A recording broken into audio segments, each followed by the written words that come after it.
We're dinking around with Eddie and Webby. Dinking around with Eddie and Webby tonight. Oh, yeah. Oh, hey, how's it going? This is Webby, not Eddie. And I'm Eddie. This is our 98th Dinking Around. Oh, yeah, episode number 98, and we are just 2 away from the big Uno 100. The big Uno 100. Webby, I got to tell you, man, we got to go big for episode 100 of Dinking Around.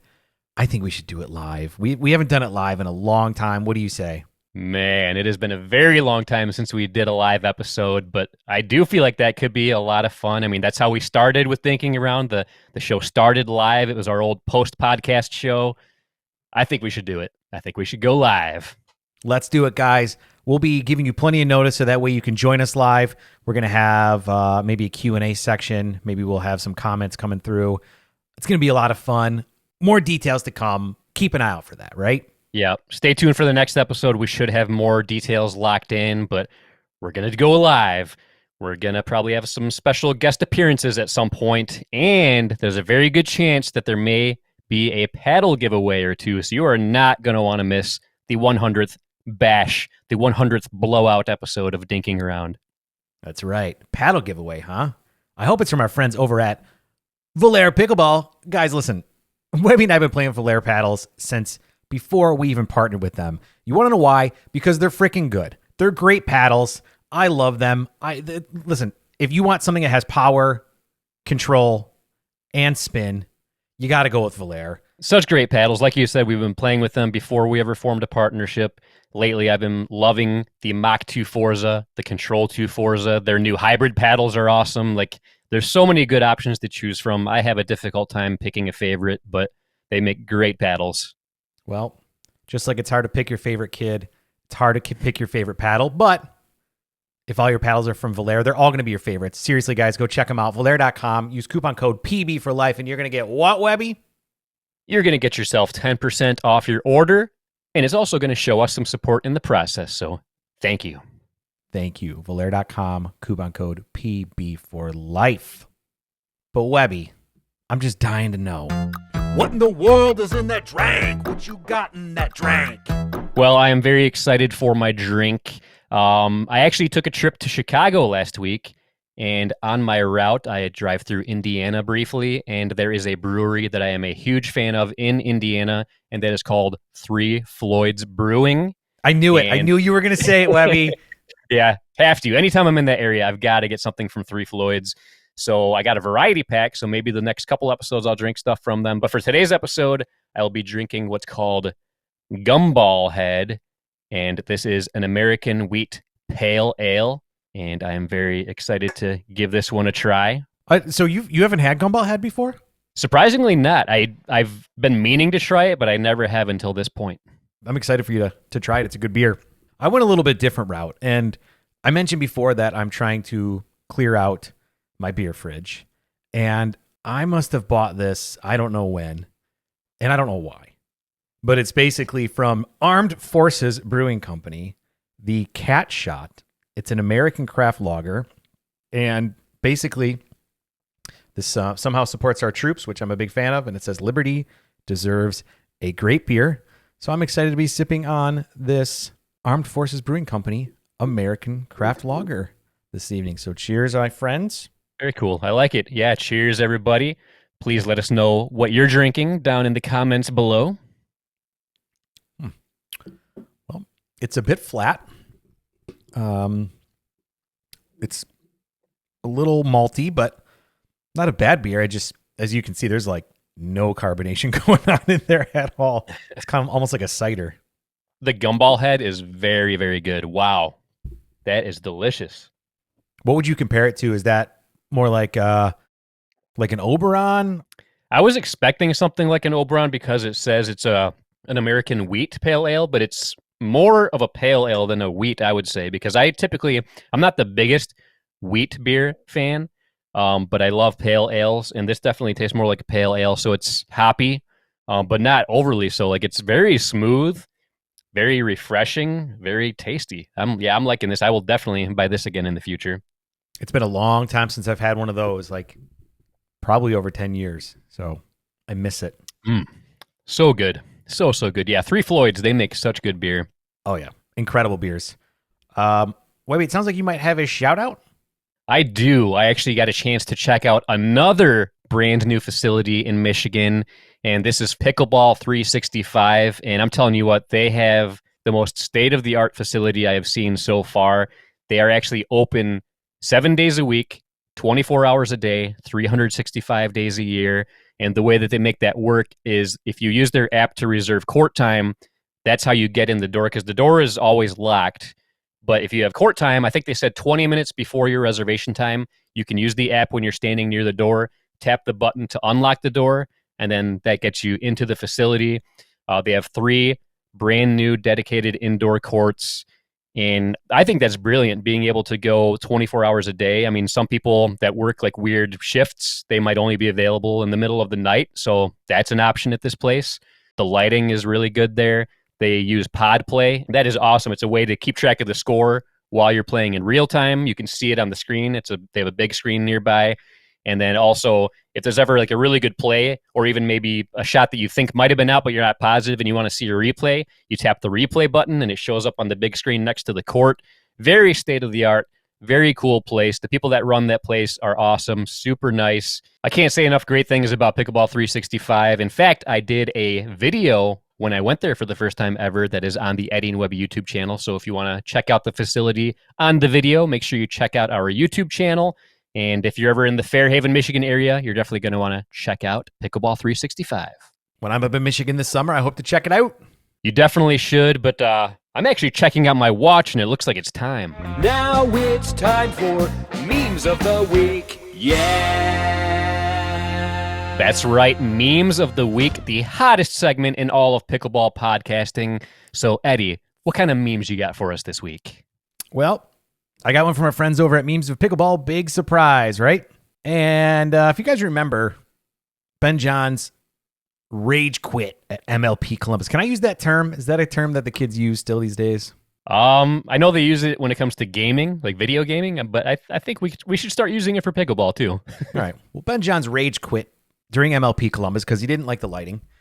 Well, something else happened. And this is from our friends over at Memes of Pickleball, like I said, and it says, apparently the last part of Ben John's punishment for dipping out at MLP Columbus because of the poor lighting is that he has to play all of his matches in the damn dark for the rest of the year.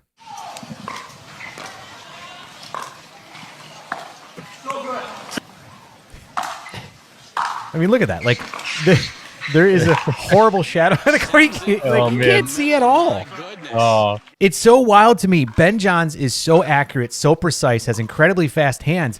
But I'm telling you, you screw with the lighting on him, and it's like a different player out there. It's crazy. Two very bizarre game points for Johnson Tardio get turned into a game point for Alshon and Diescu. It's nuts to me how different of a player he is when he can't see well. And it almost makes me feel bad for him. I'm not justifying his actions. But just imagine if you go from one of the best in the world to I can't see the ball and I can't defend it. I can't. That's a drastic difference. Oh yeah, for sure. But that is funny what Memes of Pickleball said, how like that's his punishment is now he has to play in the dark every week. I love it. Oh man, because that lighting, that's horrible. That makes Columbus look like amazing lighting compared to what's going on there. What's weird is this is a beautiful venue too. So this venue is the first event that we did close call replay at for PPA in 2024. It was back in September, and the venue was beautiful. I was blown away by how incredible it was. But there must have been some issues with the lighting, or I know that they kind of it's kind of sunk down and they build up these tents around it. So I don't know if those tents were blocking the lights or what, but I don't know. All I know is that was pretty crazy. But I also think what's crazy are some of the comments along the side here. One of my favorites here is from the Orchard security guy, who we all know very well. And he says, well, according to my calculations at 6:36 p.m. Pacific time, The lighting seemed to be at least 18.8 to 19.24 candles on the championship court. And we all know how serious the Orchard security guy is about making sure his court is well taken care of.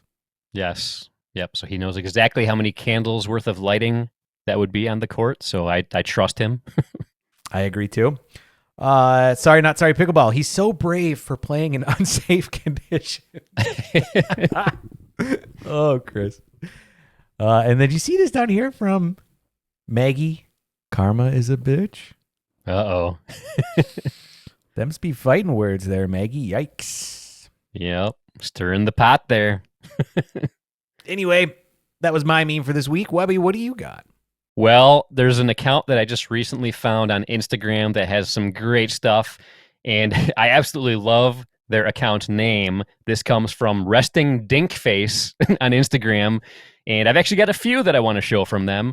And this first one is me when the courts look like this. My world is falling apart. My security is falling apart, and I'm miserable within my own mind and my body, and I don't know where I belong anymore. Everything's perfect. Okay. So we got the wet courts there, and I can totally relate to that viewpoint. Like you want to say that everything's okay, but it's just not. When the courts are wet and you can't play on them, my world is pretty much over. What about you? Yeah, especially because then you pull up and you see that they're open and nobody's playing on them, and you're like, yes, finally. And then, nope, can't play. Too wet. Yeah. It makes me think of one of the times that I came down to Florida and you and I played, and the thunderstorms were rolling in, and we would wait for the storm to pass, and then we'd get out there with the brooms and the leaf blowers and get the courts dry as quickly as we could so we could play. And sometimes we could only play for like 10 or 15 minutes before the next rain cloud blew through, but we didn't care. We made it work. We made it work, man. It was a blast. Yeah. This next one from Resting Dink Face is when people say, don't you ever get sick of pickleball? You just don't get it.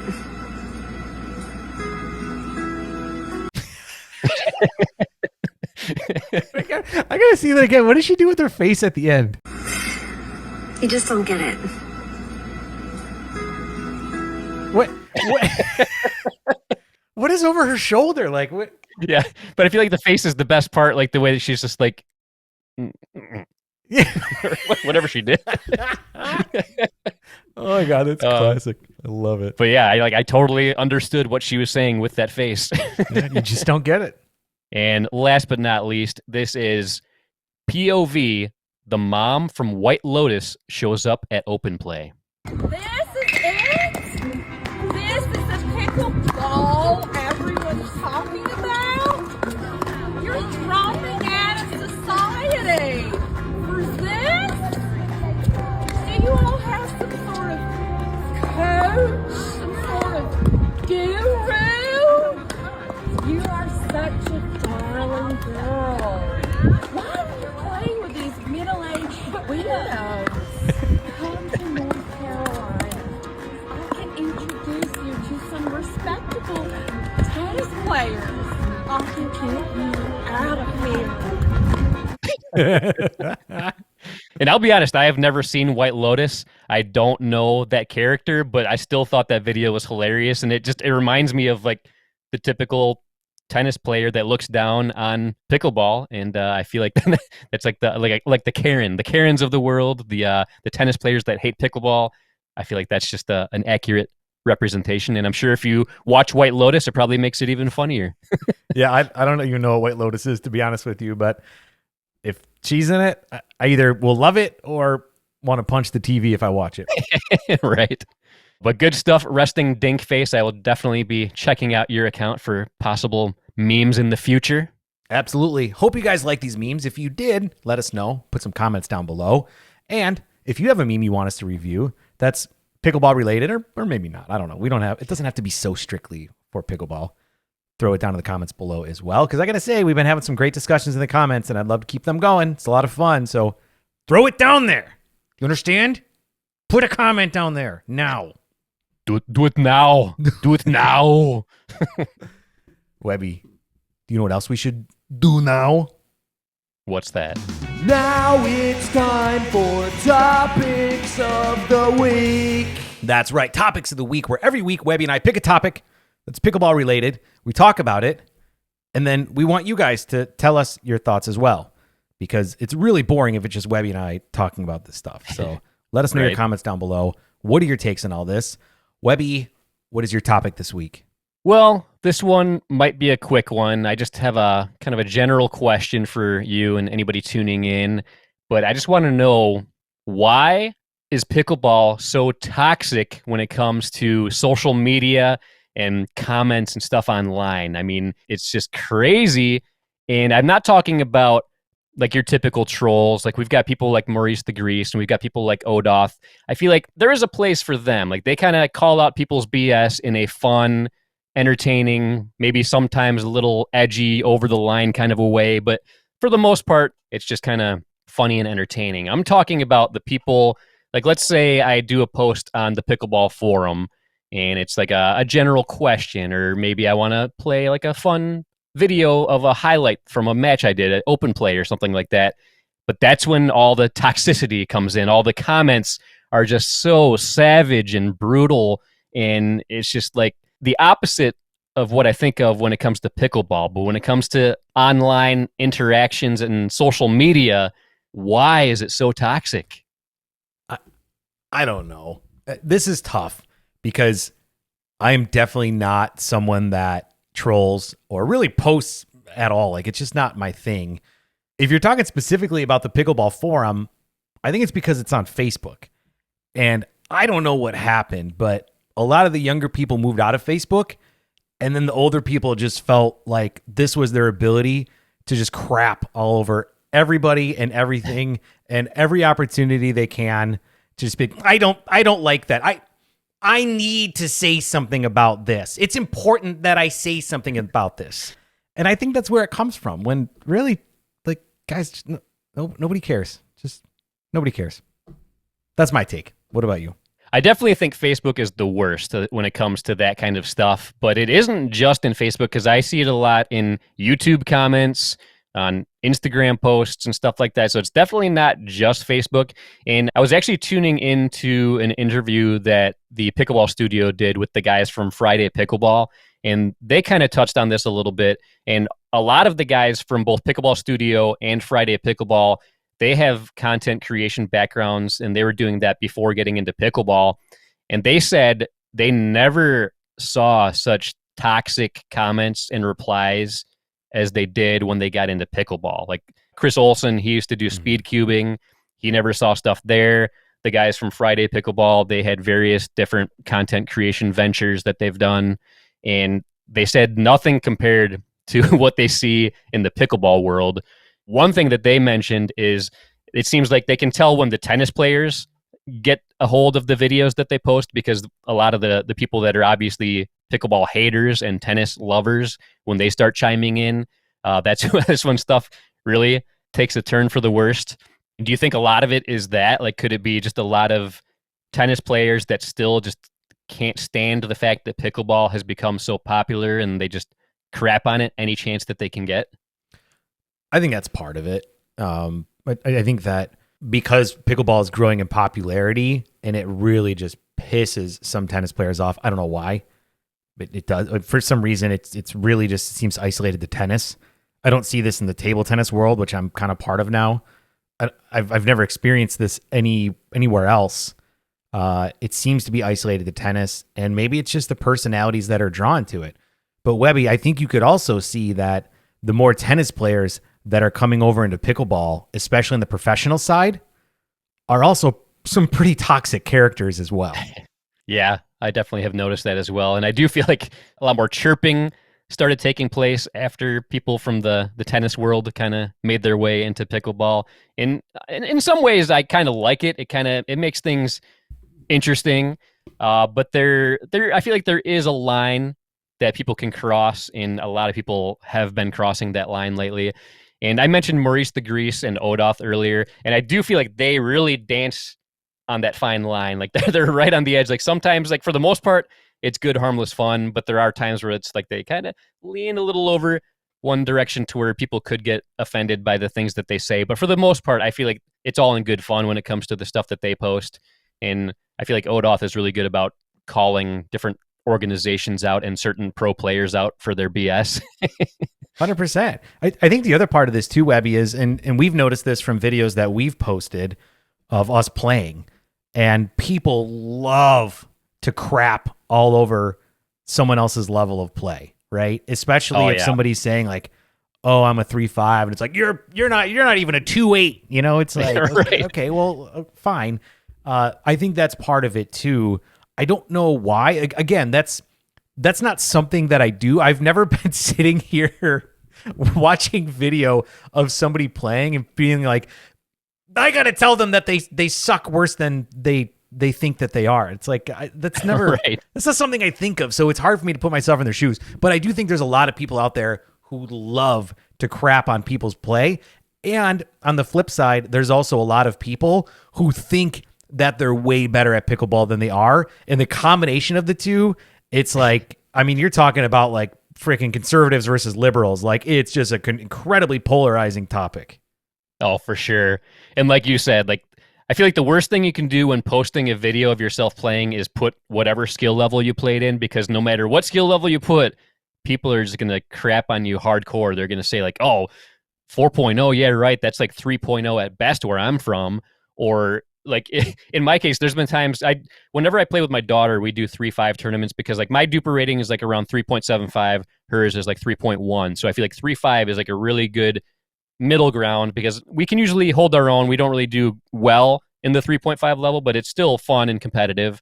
But because I've done 4.0 tournaments in the past, people will be like, oh, you're such a sandbagger. I can't believe you're doing 3.5. And then what I say to them is, have you ever watched my videos? I have never won a 4.0 tournament in my life. I have never gotten a gold medal. I think I've made the medal stand twice in the last 4 years when it comes to 4.0 tournaments. And that was when I like maybe just barely got a bronze medal or something like that.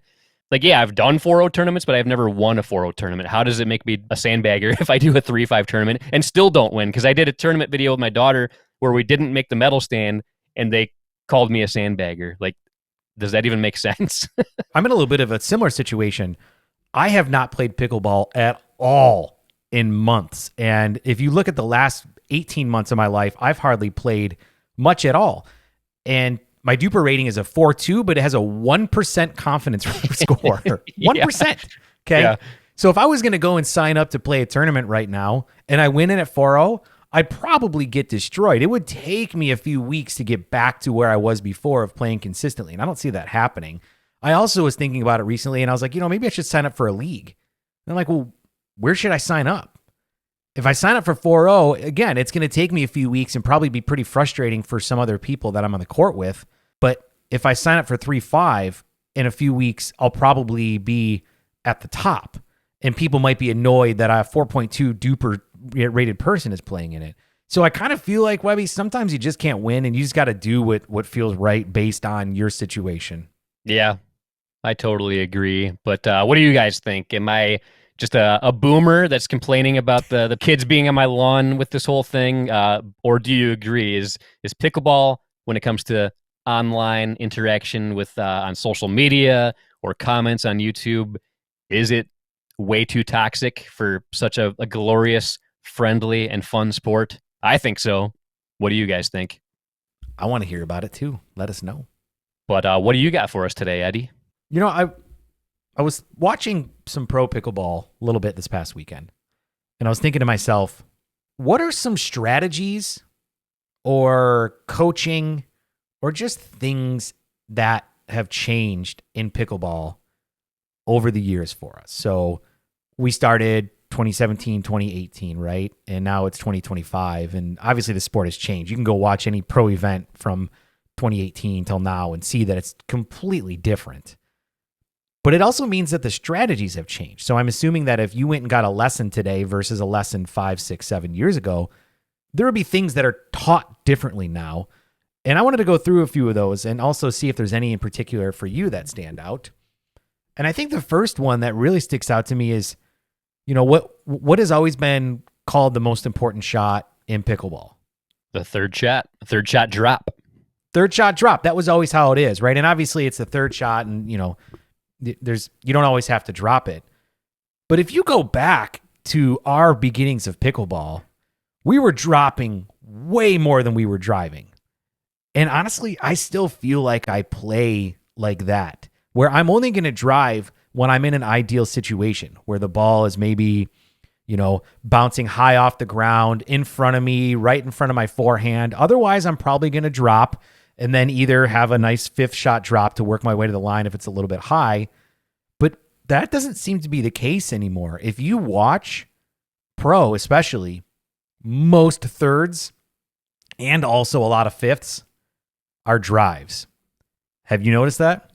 Oh, absolutely. I definitely have noticed that. And in fact, probably the biggest critique I get in the videos that I post of myself playing is the fact that I drop too much, is what people tell me, and that I'm way too conservative with how I play. And I feel like I'm kind of in the same area you are, where I still do the third shot drop a majority of the time. I try to reset most things. And people do tell me I need to be more aggressive. And I agree to a point. I do feel like I do need to get more aggressive. But yeah, the third shot drop, I feel like, is not nearly as common as it used to be at the high level. Yeah, 100%. The next one I want to talk about is the fifth shot. So back in the day, it was third shot, drop or drive. But unless you had a ball that was coming way up in the air and you were in the transition zone, you almost never drove your fifth shot. It was always the drop shot to get you to the kitchen line. And now if you watch, yeah, there's more fifth shot drops than third shot drops, but there's still a ton of fifth shot drives happening. That was very rare back in the day. Oh, absolutely. I feel like people that would do the fifth shot drive, we'd be like, oh man, they're a banger. Look at that banger over there. They're not going to get far in this game. But yeah, I feel like all the top level players these days, they're blasting that ball on the third and fifth shot. Yep. And seventh sometimes, and it's crazy. Yeah. All right. Now, Webby, when you learned pickleball, what did you learn to do with your return of serve? You want to hit it deep, like pretty much hit it as deep as you can. Keep them back. Yep. And then once you got to the advanced level, I was always taught deep and with a slice. You want that ball to skid, you want to be able to keep it low, and you want to give yourself plenty of time to get to the line. And honestly, I feel like up until 2 years ago, every pro was doing that as well. Mm-hmm. And now it's rare that you see that shot from a return of serve. Most returns of serves are either flat or topspin. They're still deep, but I think because the game is changing, that slice return of serve is not very prevalent anymore, and very few pros actually hit that shot. Yeah, you're right. That is something we used to see a lot of, the slice return. But yeah, I can't remember the last time I saw that, to be honest, now that I think about it. So what really stood out for me is I was watching the U.S. Open, and Will Sobek, he has a great slice return of serve, and he was hitting that pretty much most of the time while he was playing. And at first I was like, God, something seems out of place. And then I'm like, wow, he's the only pro in that court that I see consistently slicing his return of serve. So that seems to be going to the wayside as well, which is crazy to me. Yeah, it's wild. It's crazy because I remember when we first got into it, the soft game was definitely the preferred way to go. Like, just do drop shots, reset, wait for your opponent to pop the ball up, and then attack. And I feel like the Waters totally changed that whole perspective because they were speeding up everything, and people were like, it's working for them now, but they can't keep playing like that. But I feel like everybody was like, actually, this is working really well for them. Maybe we should start doing that. Yeah, I feel like every couple of years, like, things shift in a different direction compared to how they were before that. It's very interesting. Do you remember hearing the saying, the team that speeds up first usually loses the rally? I do remember that. Do you think that's the case anymore? Definitely not. I mean, even if it is, or even if it's close to 50-50, it definitely seems to be now more in favor of the team that speeds up first than it did 5-6 years ago. Oh yeah, because typically when I do men's doubles, I still play 4-0, and even at that level, I feel like my opponents typically do speed it up first. And the last few tournaments I've done, I have not had great results, and I feel like we really struggle against the teams that are way more aggressive and speed things up. So I definitely need to implement a little more aggression in my game. I need to get more accurate with my speed ups and stuff like that. I think I'm going to get some training soon too. I want to get some private coaching. Maybe I'll make some videos out of it. I think that's going to help. I think if I can get better, get more aggressive, I think that is going to elevate my game. And then maybe I'll eventually, hopefully sooner than later, become a legit 4-0, be competitive in 4-0 tournaments, actually make the medal stand for once, maybe even win a tournament for once. I think you got everything you need to do that, but I agree. I can tell you personally, for me, when I started to get regular training and coaching and going to camps and clinics and hitting with pros, it changed it. Like it shot up. Now it stayed here and dropped a little bit. Like that was the peak, and that was like 6 years ago. I don't think I definitely have not improved much in the last 5 years at all. But I definitely would say if I were to go back at it again, get regular training, get regular lessons, it would go up again because it's important. It's critical. Yeah, I noticed massive improvement, especially when you were working with Simone fairly regularly. Like, man, like I just knew like the odds of me beating you in a regular singles match were not very good. And you proved that by winning like the first 7 Eddie versus Webby championships in a row. Yep. And since then, how many have I won? Not many. Yeah, I think the only one that you won in recent memory was the one where I was a bonehead and I had beaten you in our little dink battle game that we did. And then you talked me into doing a full court singles match. And then you beat me and then took the belt right back. So I briefly had the belt with me and then you won it back. And I think that might be the last time you won it. Maybe I'm forgetting about a time after that, but if I'm not mistaken, that might have been the last time that you won it. It probably is, and deservedly so. Like, you play all the time. I hardly ever play, and maybe this summer we'll have to. In fact, I owe you a challenge. That's right, you do. We'll have to think about it, guys. Let us know down in the comments below what challenge should I give to Webby, and I want to make it fun. I want to make it different. I want to make it something cool with pickleball. So let us know. And what do you guys prefer? Do you like singles matches better? Because we haven't done a doubles match in a while. Do you think we should do another doubles, either mixed or men's, for the next installment of Eddie versus Webby, or should we stick with singles but add a fun twist of some sort? Let us know in the comments below. Definitely, and also let us know if you're a coach or an instructor or just a high level player. How has your strategy changed over the last 5 years? Are we dead on with some of these assessments? Are we completely wrong? Are there other shots and other strategies that we didn't think of? Let us know down in the comments below as well. That's right. But that was a fun topic. I like it. It's very great points that you bring up. I mean, the game has definitely changed a lot in the last couple of years, and it's massively changed since we first got into it. Do you think that there's a lot of other sports that are like this, or do you think it's unique to pickleball because it's just growing at such a rapid rate, and it's still, although the sport's been around since 1965, it's still recently become as popular as it is? Do you think that has more to do with it, or it's just the nature of pickleball? It's going to constantly be evolving. I think it is the point in history that we're at with pickleball because it's still fairly new when it comes to the pro world, and I do think, kind of like we talked about in the previous episode, I do feel like the pro world does have a big impact on the amateur game as well. So yeah, I think there's a lot to it, but I do feel like pickleball, like in a short period of time, has changed a lot more than most sports that we spectate. Yeah, good point. Well, guys, again, let us know your comments down below. But Webby, I want to know your closing thoughts. So what did we learn today? Well, we learned what Ben John's punishment was after bailing on his Major League Pickleball team. We also learned the best way to react when you pull up to the courts and they're soaking wet. We also asked the question, is pickleball way too toxic online? And we discussed some of the ways that pickleball strategy has changed over the past few years. But that's going to do it for us here on episode 98 of Dinking Around with Eddie and Webby. We're so close to number 100, and it's going to be a very fun episode. You are not going to want to miss it. Nope, you're not. You better tune in. Got it? But we appreciate it. Go ahead and like this if you like the video. Subscribe if you haven't yet. Hit the bell. Do all that stuff that you're supposed to do, that we're supposed to ask you to do, and just go do it, please. Don't just hit it. Smash it. You got to smash that like button, smash that subscribe button, and smash the bell icon. Smash it. On that note, I'm Eddie. And until next time, this is Webby, not Eddie, signing off. See ya. Well, we're dinking around with Eddie and Webby. Dinking around with Eddie and Webby tonight.